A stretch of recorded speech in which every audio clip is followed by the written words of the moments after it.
Coffin মিছিল নিয়ে DG দপ্তর থেকে রাজু ভাস্কর্যের দিকে যাচ্ছিলাম। আমরা একটা নামাজ পড়েছি, শহীদের জানাজার নামাজ।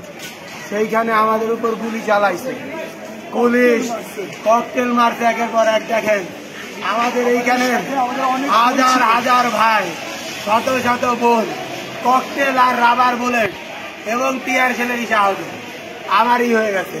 এই দেখেন আমার রক্ত। আমাদের উঁচু উঁচু দেওয়াল টপকায় সামনে কোনো রাস্তা ছিল না, পিছনেও বেরোনোর কোনো পথ ছিল না। মাঝে আমাদের বোনেরা ছিল, আমরা তাদেরকে না পারছি তাদেরকে ফেলে যাইতে, না পারছি তাদেরকে নিয়ে যাইতে। বিভীষিকামা একটা অবস্থা।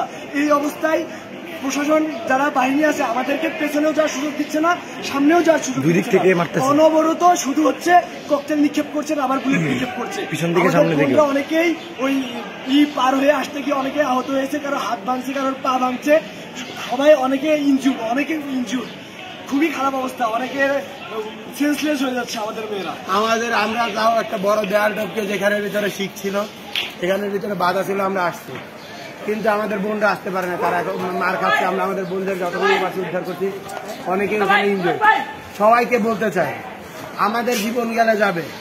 আপনারা গোটা বাংলাদেশ, গোটা জাতির কাছে আমাদের একটাই বার্তা, আপনারা ঢাকা বিশ্ববিদ্যালয় সহ বাংলাদেশের প্রতিটি বিশ্ববিদ্যালয়, প্রতিটি শিক্ষা প্রতিষ্ঠান সহ গোটা বাংলাদেশকে রক্ষা করুন।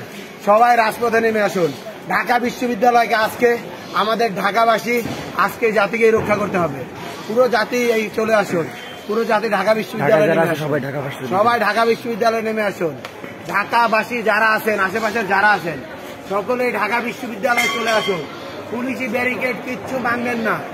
এই লড়াই আমাদের মুক্তির লড়াই।